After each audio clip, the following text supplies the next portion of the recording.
कुंज बिहारी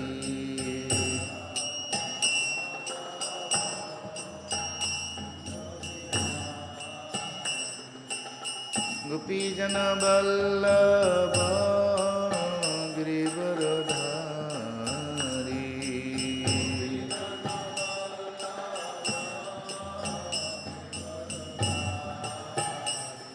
गोपीजन वल्लभ गिरिवरधारी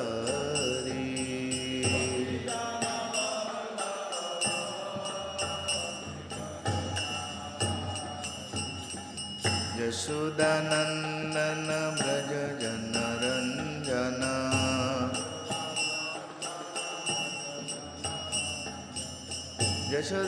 यशोदानंदन व्रज जनरंजन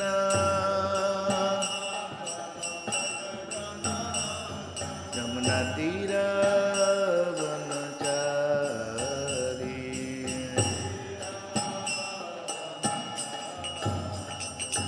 जय राधा माधव बिहारी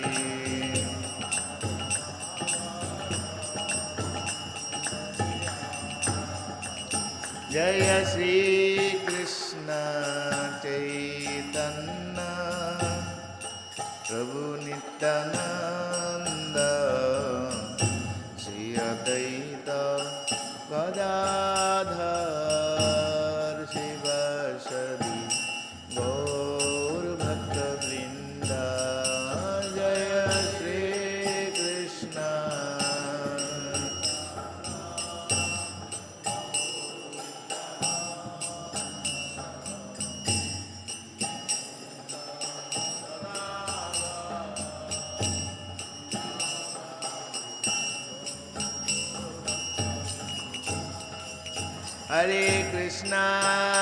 हरे कृष्णा कृष्णा कृष्णा हरे हरे हरे राम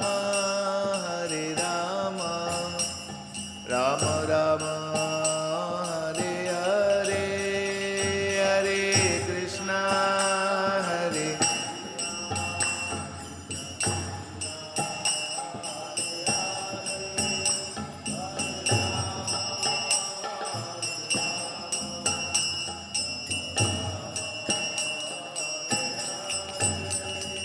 जय राधा माधव राधे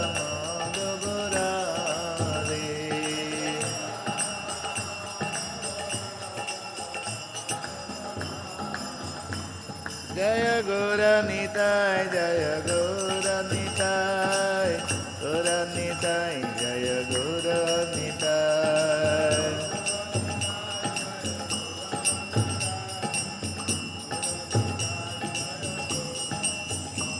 जय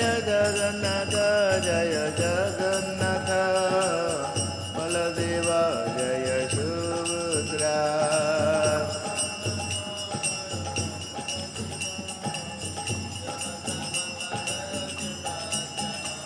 जय जय प्रभुपाद प्रभुपाद प्रभुपाद प्रभुपाद जय जय प्रभुपाद प्रभुपाद प्रभुपाद प्रभुपाद हरे नाम संकीर्तन की जगतगुरु शिल प्रभुपाद की समत भक्तवृंद की निताय गौर प्रेमानंदे ओम ज्ञानतिमिरान्धस्य ज्ञानाञ्जनशलाकया चक्षुरुन्मीलितं येन तस्मै श्रीगुरुवे नमः नमो ॐ विष्णुपदाय कृष्णपृष्ठाय भूतले श्रीमते भक्तिवेदान्त स्वामिनीति नामिने नमस्ते सरस्वती देवी गौरवाणी प्रचारिणे निर्विशेष शून्यवादीं पाश्चात्यदेशतारिणे वंशाकल्पतरुर्भश्च कृपा सिन्धुभ्येव च पतितानं पावनेभ्यो वैष्णवेभ्यो नमो नमः। नमो महावदन्नाय कृष्णप्रेमपदायते कृष्णाय कृष्णचैतन्य नाम्ने गौरतिसे नमः। हे कृष्ण करुणा सिन्धो दीनबन्धो जगत्पते गोपेश गोपिका कान्त राधाकान्त नमोऽस्तुते। तप्त काञ्चन गौराङ्गी राधे वृन्दावनेश्वरी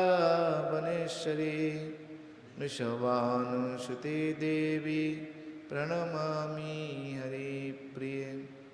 नीलाचलनिवासाय नित्याय परमात्मने बलभद्रसुभद्राभ्यां जगन्नाथाय ते नमः। जय श्री कृष्ण चैतन्य प्रभु नित्यानंद श्री अद्वैत गदाधर श्रीवासदि गौरभक्त वृंद। हरे कृष्णा कृष्ण कृष्ण हरे हरे हरे राम राम राम हरे। ओम नमो भगवते वासुदेवाय। ओम नमो भगवते वासुदेवाय। ओम नमो भगवते वासुदेवाय।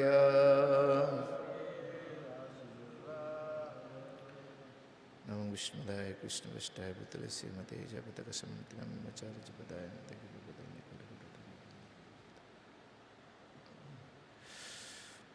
श्रीमद् भागवतम नित्यं भागवतम सेवया प्रथम स्कंदो अध्याय 5 श्लोक नंबर 10। बेस्टটা জিরো করে দেন একদম।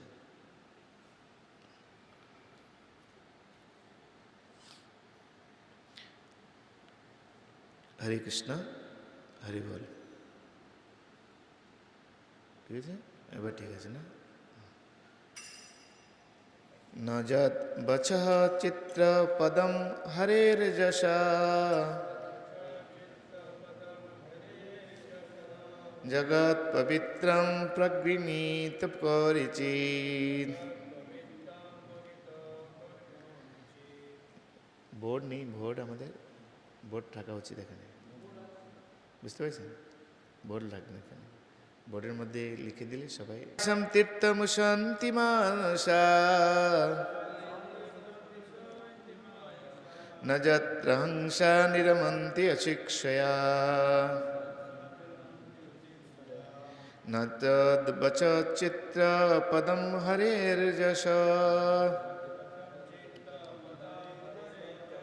जगत पवित्रं प्रगृहीत परिचित। तद्बाह्यं तीर्थं शान्ति मानसा न यत्र हंसा निरमन्ति शिक्षया। অনুবাদ সকলে বলুন। যে বাণী জগৎ পবিত্রকারী ভগবানের মহিমা বর্ণনা করে না, তাকে সন্ত পুরুষেরা কাকেদের তীর্থ বলে বিবেচনা করেছেন। ভগবদ্ধামে নিবাসকারী পরমহংসরা সেখানে কোনো রকম আনন্দ অনুভব করেন না। খুব সুন্দর শ্লোক, তাৎপর্য কত বড়। আচ্ছা, সেটা আছে। কাক বা হংসরা সমপর্যায়ভুক্ত পক্ষী নয়, কেননা তাদের মানসিক প্রবৃত্তি ভিন্ন। সকামকর্মী অথবা বিশেষোক্ত মানুষদের কাকেদের সঙ্গে তুলনা করা হয়, আর সর্বত্রভাবে পারমার্থিক স্তরে অধিষ্ঠিত সন্ত পুরুষদের হংসের সঙ্গে তুলনা করা হয়। যেখানে আবর্জনা ফেলা হয়, কাকেরা সেখানে সুখে সমবেত হয়। ঠিক যেমন বিশেষোক্ত সকামকর্মীদের যেখানে সুরা, স্ত্রীলোক ও স্থূল ইন্দ্রিয় সুখ লাভ হয়, সেই সমস্ত স্থানে আনন্দের অন্বেষণ করে। কাকেরা যেখানে সুখের অন্বেষণে সমবেত হয়, হংসেরা সেখানে আনন্দের অন্বেষণ করে না। পক্ষান্তরে সুন্দর প্রাকৃতিক পরিবেশে বিভিন্ন বর্ণের পদ্ম ফুলের দ্বারা শোভিত নির্মল সরোবরে তাদের দেখতে পাওয়া যায়। সেটি হচ্ছে এই দুটি পাখির মধ্যে পার্থক্য। তো বিভিন্ন ধরনের জীবকে প্রকৃতি তাদের মনোবৃত্তি অনুসারে প্রভাবিত করে এবং তাদের কখনোই সমভুক্ত পর্যায়ে করা যায় না। তেমনি বিভিন্ন ধরনের মনোবৃত্তি সম্পন্ন মানুষদের জন্য বিভিন্ন রকমের সাহিত্য রয়েছে। বাজারে যে সমস্ত সাহিত্য কাক সদৃশ মানুষের আকৃষ্ট করে তা বিষয়বস্তু হচ্ছে পুঁথি গন্ধময় ইন্দ্রিয় সুখভোগের বিষয়। সেগুলি সাধারণত স্থূলদেহ এবং সূক্ষ্ম মন সম্পর্কিত জাগতিক বিষয়। সেগুলি নানা রকম আলঙ্কারিক ভাষায় বর্ণিত পার্থিব দৃষ্টান্ত রূপক সমন্বিত বর্ণনায় পূর্ণ, কিন্তু তা হলেও সেগুলি পরমেশ্বর ভগবানের মহিমা বর্ণনা করে না। এই ধরনের কবিতা এবং রচনা তা সে যেই বিষয়ে হোক না কেন মৃতদেহকে সাজানোর মতো বলে বর্ণনা করা হয়েছে। আধ্যাত্মিক স্তরে উন্নত মানুষ যাদের হংসের সঙ্গে তুলনা করা হয়েছে কখনোই এই ধরনের মৃত সাহিত্যে আনন্দের অন্বেষণ করেন না, যা হচ্ছে আধ্যাত্মিক বিচারে মৃত মানুষদের সুখভোগের উৎস। এই সমস্ত রাজসিক তামসিক সাহিত্যগুলি বিভিন্ন ধরনের চাপ মেরে বিতরণ করা হয়, কিন্তু তা মানুষদের আধ্যাত্মিক আকাঙ্ক্ষার সহায়ক হয় না। তাই হংস সদৃশ সাধু পুরুষেরা কখনোই তা স্পর্শ করে না। পারমাত্মিক স্তরে উন্নত এইসব মানুষদের বলা হয় মানস, কেননা তারা সর্বদাই চিন্ময় স্তরে পরমেশ্বর ভগবানের প্রেমই সেবার মর্যাদা অক্ষুণ্ণ রাখেন। তার স্থূল ইন্দ্রিয় সুখ অথবা অহংকারাচ্ছন্ন মনের সূক্ষ্ম জল্পনা কল্পনা সর্বতভাবে বর্জন করে। তো সামাজিক দিক থেকে উচ্চশিক্ষিত মানুষ, বৈজ্ঞানিক, জড়বিষয়ের কবি, দার্শনিক, রাজনীতিবিদরা যারা কেবল জড় ইন্দ্রিয় সুখভোগের উন্নতি সাধনের প্রচেষ্টায় মগ্ন, তারা হচ্ছে মায়ার হাতের কেরণক। যেখানে পরিত্যক্ত বিষয়গুলি ফেলা হয় সেখানেই তারা আনন্দের অন্বেষণ করে। শ্রীধর স্বামীর মতে এটি হচ্ছে বেশ্যাসক্তদের সুখ। কিন্তু যে সমস্ত সাহিত্য পরমেশ্বর ভগবানের মহিমা বর্ণনা করে মানুষ জীবনের মূল উদ্দেশ্য সম্বন্ধে অবগত পরমহংসেরা তা আস্বাদন করেন। যে বাণী জগৎ পবিত্রকারী পরমেশ্বর ভগবানের মহিমা বর্ণনা করে না তাকে সন্ত পুরুষেরা কাকেদের তীর্থ বলে বিবেচনা করেন। ভগবদ্ধামে নিবাসকারী পরমহংসরা সেখানে কোনো রকম আনন্দ অনুভব করেন না। গল্প একটা মনে পড়ে গিয়েছে, ছিল ভক্তি সিদ্ধান্ত সাগরের। কিছু রাজহংস উড়ে উড়ে যাচ্ছে, আর নিচে বসে আছে এক পুকুর পাড়ে বক পাখি। সে জিজ্ঞাসা করছে, ও ভাই তোমরা কোথায় যাচ্ছ? তো রাজহংসরা বলছেন, আমরা মানস সরোবরে যাচ্ছি। সেইটা আবার কিরকম? বলে এক অপূর্ব শোভা সমন্বিত সরোবর, স্বচ্ছ জল, সেখানে সুন্দর সুন্দর প্রস্ফুটিত পদ্ম সেখানে রয়েছে, আর তার যে সৌরভ, সেই সৌরভ দ্বারা মিশ্রিত হয়ে যেই জল অত্যন্ত শোভাবর্ষিত হয়েছে। তখন বক পাখি বলছে, সেখানে কি ওই শামুক মানে ওই শামুক গুগলি পাওয়া যায়? বলে দূর বোকা, ওখানে শামুক কেন পাওয়া যায়?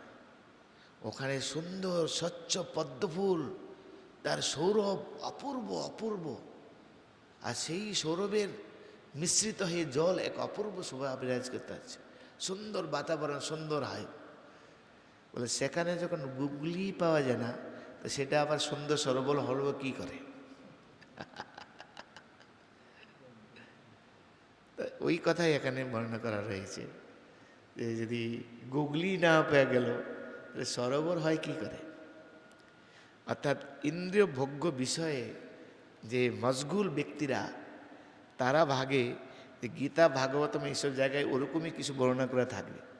আর সেই সব যদি বর্ণনা না থাকে এইসব পরেই বা কী লাভ?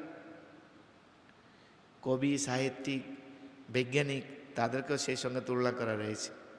তারা বিভিন্ন রকম কবিতা লেখে, বাগানের মাথার উপর চাঁদ উঠেছে ওই, তাই না? ওই দেখা যায় তাল গাছ, ওই আমাদের গা, ওইখানেতে বাস করে কানি বগির ছা। ও ও বগি তুই খাস কি, পান্তা বাস শ্বাস কি, পান্তা আমি খাই না, পুঁটি মাছ পাই না।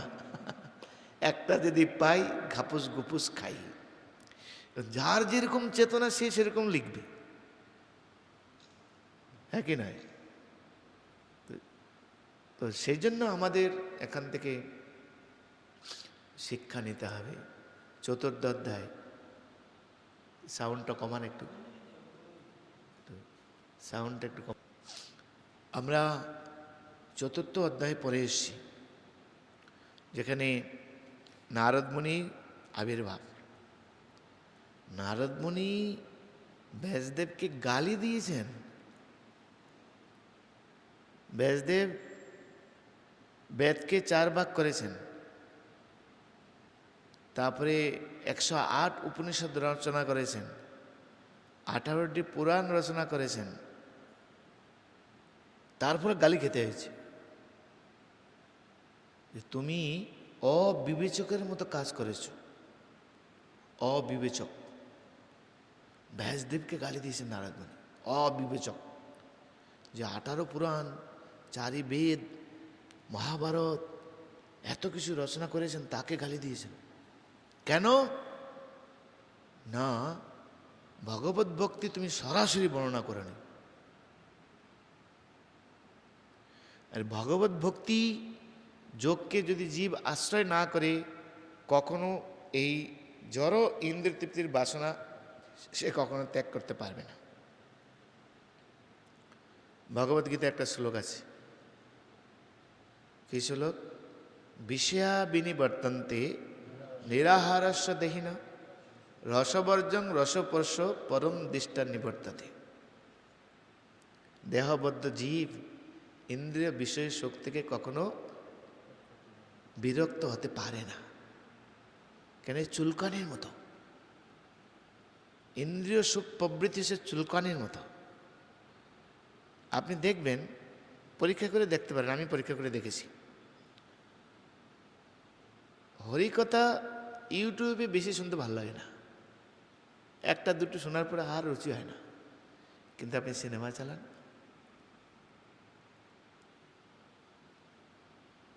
একটার পর একটা শুধু ঘাটবেন আপনি, আর ক্ষান্ত নেই। সময় যে কী করে আপনার চলে যাবে আপনি নিজেই বুঝতে পারবেন না। কেন? এটাই শাস্ত্রের সিদ্ধান্ত। কেন? আমরা এই জড়জগতে আছি, আমাদের ইন্দ্রগুলি জড়জগতেই রয়েছে, আমরা এই মায়ার সংসারে রয়েছি। আর মায়ার 3 গুণ, 3 গুণের দ্বারা আমাদেরকে পুরো আষ্টে পৃষ্ঠে রেখে দিয়েছেন। তাই মায়ার বস্তুর প্রতি আকৃষ্ট হওয়া এই স্বাভাবিক। আমাদের দেহটা মায়ার উপকরণ দিয়ে তৈরি। ক্ষিতি অ্যাপ অপ তেজ মরুদ বোম মন বুদ্ধি অহংকার, না, এটা তো ভগবানের প্রকৃতি। প্রকৃতির 8টি উপাদান প্রধান। কোন প্রকৃতি? জরা প্রকৃতির। তার উপরে রয়েছে আমি, তার উপরে রয়েছে আমি। কিন্তু যতক্ষণ জরা প্রকৃতিতে থাকবো, তখন প্রকৃতির সমস্ত বিষয়গুলোর প্রতি আকৃষ্ট স্বাভাবিক প্রবণতা রয়েছে। সেই জন্য গীতায় ভগবান এই শ্লোকে বলছেন যে দেহবদ্ধ জীব ইন্দ্রিয় বিষয় ভোগ থেকে কখনো বিরত হতে পারে না। কিন্তু যখন উন্নতর বস্তু আস্বাদন করে, যা এই ইন্দ্রিয় তৃপ্তি বা এই প্রকৃতির ওপারে, তখন স্বাভাবিকভাবে এই ইন্দ্রিয় ভোগ্য বিষয় থেকে সে বিরত হতে পারে, তা নাহলে পারবে না। কৃষ্ণ প্রসাদের যে টেস্ট, তা খেয়ে খেয়ে আমরা জাগতিক খাবার প্রতি বিতৃষ্ণা হয়ে যায় আমাদের। এগুলো খাবো না, কৃষ্ণ প্রসাদের কত স্বাদ। আমার তো মনে আছে, সারা জীবন তো মাছ মাংস খেতাম, তা আমাদের পিস্ত ভাইয়েরা ওনারা কৃষ্ণ ভক্ত, তো ওখান দিয়ে আসার সময় ওনারা হাতে প্রসাদ দিতেন স্কুল থেকে আসার সময়। আর প্রসাদের কি টেস্ট! আহা! ওই প্রসাদের লোভে লুকিয়ে লুকিয়ে চলে আসতাম প্রসাদ খাওয়ার জন্য, এখনো মনে আছে পুরো স্পষ্ট। ছুটির দিন হলেই মন্দিরে থাকতাম, প্রসাদ খাবো। আর খিচুড়ি যখন দিত, দোল পূর্ণিমার সময় খিচুড়ি পরিবেশন করতো, ওই খিচুড়ি 3-4 দিন রেখে রেখে খেতাম। পিস্তত ভাই এটা অধিকার আছে, বালতি ভরে খিচুড়ি নিয়ে আসতাম, তারপরে জাল দিয়ে দিয়ে দিয়ে দিয়ে নষ্ট না হয় সেরকম 3-4 দিন ধরে খিচুড়ি খেতাম, এত ভালো লাগতো। স্বাভাবিক, কেন প্রসাদ এই জড়জাগতিক খাবারের অনেক ঊর্ধ্বে। কৃষ্ণ প্রসাদে পরম শান্তি, তাই না? তো এই প্রসাদ খেতে খেতে কে যদি প্রতিনিয়ত রাধা মাধবের প্রসাদ খায়, রসমালাই খায়, আর ওই হাবি জাবি গুগলি খেতে কি তার ইচ্ছা হবে নাকি? ইচ্ছা হয়? গৌরাঙ্গ প্রভু তার লাইফ হিস্ট্রিতে বলছিলেন, যখন আমি আইআইটি থেকে মন্দিরে আসতাম, জুহু মন্দিরে, তখন পূজারী আমার জন্য 1 প্লেট মহাপ্রসাদ সাজিয়ে রাখতেন রাজভোগ থেকে। আর এই প্রসাদের লোভে আমি প্রতিদিন আসতাম। কাল মিলেগা? हाँ आ जाओ, मिलेगा, तुम्हारे लिए सेव करके रख दिए मैं। আর প্রতিদিন আসতেন। তো গৌরাঙ্গবাবু ভাবছেন, আচ্ছা তো বলি ভক্ত হলে কি এরকম প্রসাদ পাওয়া যায়? বলে হ্যাঁ অবশ্যই পাবে, তুমি কেন পাবে না? তো পরের মাসে ও সিদ্ধান্ত নিয়েছে সব সেরে সেরে মন্দিরে জয়েন করো। এবার মন্দিরে জয়েন করেছেন, মন্দিরে জয়েন করার পর পূজারীর কাছে গিয়েছেন, পূজারী একটা প্লেট দিয়েছেন, বল मैं खाओ? बोले नहीं नहीं, आप मंदिर में ज्वाइन कर लिया, आप आपके लिए नहीं, ये वो डिवोटी आएगा, राधेश्याम प्रभु आएगा उनके लिए। ভক্ত হয়ে গেছে, এনডিপি পাস হয়ে গেছে, সব পাস, যাবে না কোথায়? আর তো যেতে পারবে না। তো এইটাই হচ্ছে স্বাভাবিকতা। বাইরের জগতে বস্তুর মধ্যে কি টেস্ট রয়েছে, কৃষ্ণ প্রসাদে কৃষ্ণ ভক্তিতে কত আনন্দ, আর ওই টেস্ট যদি আমি না পাই তখন জড়জাগতিক বস্তু খাবারের প্রতি আমার লোভ জন্মাবেই। সেই জন্য ভক্তিচর্যা মহাজের কথা আছে, মন্দিরে প্রসাদের স্ট্যান্ডার্ড মান অত্যন্ত উন্নত হবে। একটা আইটেম হোক কিন্তু অনেক সুস্বাদু হওয়া দরকার, যাতে প্রসাদ খেয়ে বাইরের লোক হাবিজাবি খাওয়া বন্ধ করে দেয়। আমরা দেখেছি যে আমাদের সঙ্গে যখন শ্যামসুন্দর প্রভুর মাতাজি, আমাদের সনাতন মাধব প্রভু আগে ভক্ত হয়েছে, ছেলেমেয়ের আগে ভক্ত, মাতাজি ভক্ত হবে না, তা আমাদের সঙ্গে ট্যুরে নিয়ে গেছে।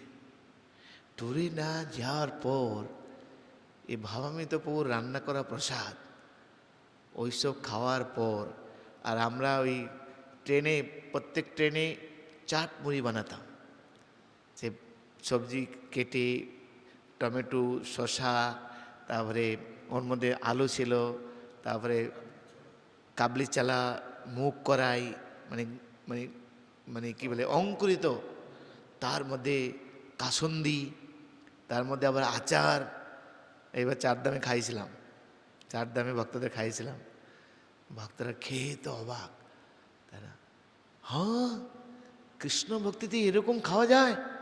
বলে হ্যাঁ, ভগবানকে দিয়ে সব খেতে পারবে না কেন? বলে ঠিক আছে, তাহলে আমি এই ট্যুর থেকে গিয়ে আমি পুরো আমিষ ছাড়লাম, আর খাবো না।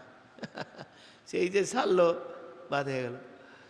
স্বাভাবিক, জড়জাগতিক লোকেরা জানে নিরামিষ মানে কুমড়োর ঘ্যাট আর পাতলা ডাল, কিন্তু প্রসাদের মধ্যে যে এত ভ্যারাইটিস আছে জানি না। মামার হাতের প্রসাদ যদি খাবে তাহলে সব ভুলে যাবে। 4 দামে লোককে খাইয়েছেন উনি, তাই না? কয়দিন পরে জগন্নাথের জন্য উনি রান্না করবেন এখানে পার্মানেন্টলি। জগন্নাথ বলে দেয় সুভদ্রা মহারানী কি। তো সেটাই বর্ণনা করা হয়েছে। তা গালি কেন দিয়েছে নারদ মুনিকে? তুমি সরাসরি ভগবত ভক্তি বর্ণনা করেনি।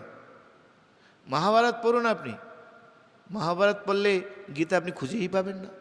এত বিশাল মহাভারত, 1 লক্ষ শ্লোক, 1 লক্ষ শ্লোকের মধ্যে যদি আপনি 700 ভগবদ্গীতার শ্লোক, তাও আবার ভীষ্ম পড়বেন মাঝখানে 24 অধ্যায় থেকে 47 অধ্যায় পর্যন্ত রয়েছে, খুঁজেই পাবে না লোক। আর বাকি পড়ুন, ইন্দ্র গুরুপত্নীর সঙ্গে গমন করেছেন, বুধ তার গুরুদেবের স্ত্রীকে বলাৎকার করেছে। বুঝতে পেরেছ? তো এইসব শুনে কে ভক্ত হবে? দেবদেবীরা যদি এরকম হন, তাহলে আমাদের কি দূরের কথা? এটা কি করে হলো? কিন্তু তার মধ্যে বলা হয়েছে 4ই বেদ, 108 উপনিষদ, তারপর 18 পুরাণ, তার মধ্যে সর্বশ্রেষ্ঠ আছে মহাভারত। তাদের চেয়ে শ্রেষ্ঠ মহাভারত। কিন্তু মহাভারত বলে ওগুলি সব জানবো আমরা। আমি আমি কৃষ্ণ ভক্ত হওয়ার আগে 2-3 বার মহাভারত পড়েছি। গীতা হ্যাঁ পড়ে নাকি সব? এতে কত রসালো চিজ রয়েছে এখানে, ওগুলি পড়তাম আমি। কিন্তু গীতা কোনোদিন পড়িনি। কিন্তু ইসকন প্রভুপাদের বই পেয়ে তখন বুঝতে পারলাম যে ভগবত গীতা কী জিনিস, কী বিষয়। ভক্তিশাস্ত্রী করার পরে তা আরও অনুভব করলাম ভগবত গীতাটা কী বিষয়, ভক্তিশাস্ত্রী করার পর। তার আগে এত কিছু বুঝতে পারিনি। প্রভুপাদের বই পড়ার পরে অন্য কোনো বই পড়তে কোনো রুচিই হবে না। হরে কৃষ্ণা। প্রভুপাদের বই পড়ার পরে অন্য কোনো বই পড়তে কোনো রুচিই আসবে না। কাদের রুচি আসবে না? যারা সাধু, সন্ত পুরুষ, যাদের আচার্যকে সম্মান করেন, যারা পূর্বতন আচার্যকে মর্যাদা দেন। আর প্রভুপাদ আছেন লেটেস্ট আচার্য। প্রভুপাদ সমস্ত আচার্যদের নির্যাস নিয়ে এই ভাগবতম ট্রান্সলেশন পারপট তিনি আমাদের দিয়েছেন, পারপট তিনি আমাদের দিয়েছেন।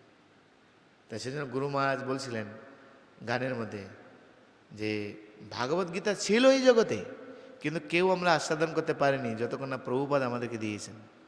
প্রভুপাদ এই গীতা বের করার পর সারা দুনিয়া পরিবর্তন হতে শুরু করল। এখন যে কোনো মঠ মন্দির যদি ভাগবত গীতা পাঠ করতে, প্রভুপাদের গীতাকে ফলো করতে হবে। করছো তাই? ভাগবত পাঠ দেবেন আপনি, সব মন্দিরে পায় ভাগবত আছে, প্রভুপাদের ভাগবত। যারা ভালো প্রচার করতে চায়, যারা ভালো প্রচার করতে চায়, আধুনিক যুগের মনস্ক লোকদেরকে ক্যাপচার করতে চায়, তাদেরকে প্রভুপাদের গ্রন্থ পড়তেই হবে, বলে ক্লাস দিতে হবে। সেজন্য ভারতী মহারাজ আদি গৌরীয় মঠের সন্ন্যাসীরা প্রভুপাদের ভাগবত বলে ভাগবত ক্লাস দেয় বাইরের লোকদেরকে আকৃষ্ট করার জন্য। আমি জানি প্রভুপাদ যুগাচার্য, সেই জন্য প্রভুপাদের গীতা পড়ে আর অন্য কিছু আসবে।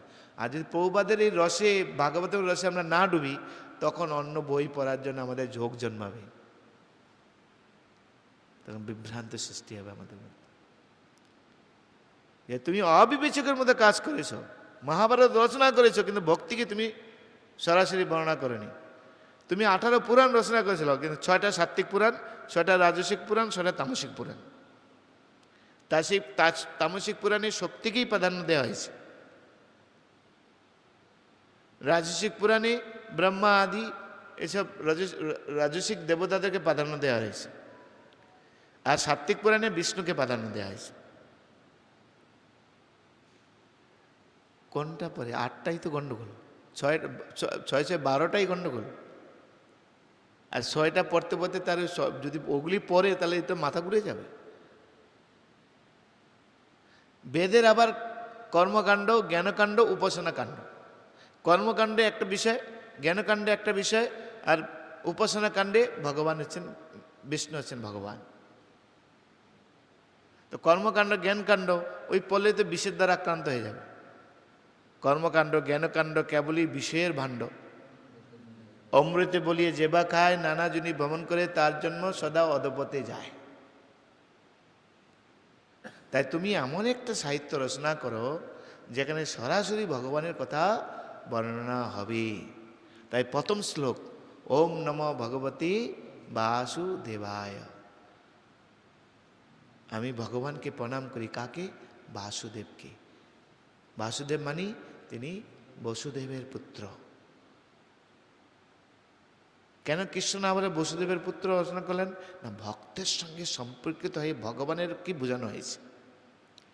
বাসুদেব মানে যিনি বিশুদ্ধ সত্যে গুণে থাকেন, আর সে বিশুদ্ধ গুণে থাকার জন্য ভগবান তার হৃদয়ে আবির্ভূত হয়েছেন। প্রথমে তার হৃদয় থেকে, দেবকীর হৃদয় দিয়ে তিনি উৎপন্ন হয়েছে।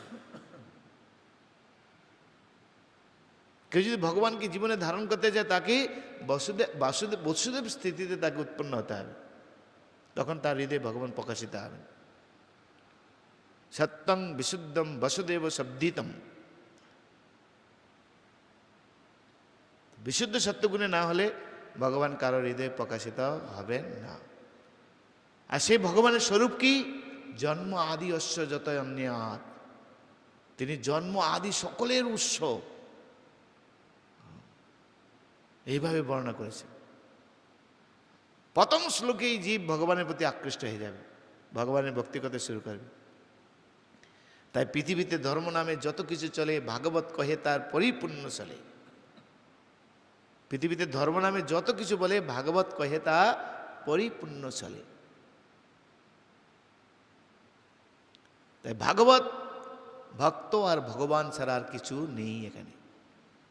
শুধু তাই নয়, ছিল সনাতন গোস্বামী বলবেন, সর্বলোকৈক দিকপ্রদ, সর্বশাস্ত্রাব্দী পীযূষ, সর্বলোকৈক দিকপ্রদ, সর্বসিদ্ধান্ত রত্নাঢ্য। সমস্ত সিদ্ধার্থের ভাণ্ডার, রত্নের ভাণ্ডার আছে শ্রীমদ্ ভাগবতম।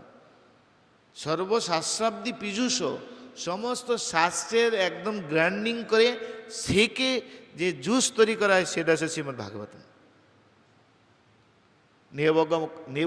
ভাগবতের 3 নম্বর শ্লোক, 3 নম্বর না 4 নম্বর। নিগম কল্পর গলিতম ফলম সুখ মুখাদ অমৃত দ্রব্য সংযুক্তম পিবতম ভাগবতম রসমালয়ম। এই রসমালাই সদৃশ, রাধা মাধবের রসমালাই থেকে এখন প্রভুপাদের রসমালাই আরো টেস্টি। প্রভুপাদের মন্দিরে রসমালাই জিহ্বাতে যদি একবার পড়ে, ফোটা ফোটা যেখানে পড়বে ওখানে চেটে চেটে খেতে ইচ্ছা হয়। তো ভাগবতম আছে সেরকম, একবার আর ভিতরে ঢুকলে বের হতে মন চাইবে না। আজকে সকালেই আমরা জপ ক্লাসের শেষে, এখন প্রতিদিন 1 মাস আমরা আধা ঘন্টা ভাগবত চর্চা করব, আজ থেকে শুরু হলো। সেটা প্রথম 3টা শ্লোকের সারাংশ আমি আলোচনা করছিলাম। এই শ্লোকের মূল ভাব কি, সেখানে কত সুন্দর তত্ত্ব ফুটে আসলো, তাই না? বলছি না, ইউটিউবে দেখে নেবেন, ওখানে সুন্দর জপ ক্লাস এখানে আজকে মনে করেনি, আজকে করেনি। প্রতিদিন জপ ক্লাস এখানে করা উচিত ভিডিওতে, তারপরে আধা ঘন্টা শোনা উচিত। যেখানে থাকবো আমি দেব, আধা ঘন্টা করবো আমি, তাই না? শিক্ষা, অনেক শিক্ষা, অনেক নীতি শিক্ষা ভাগবতম থেকে রয়েছে, শুধু ভক্তের সঙ্গে আমাদের আলোচনা করতে হবে।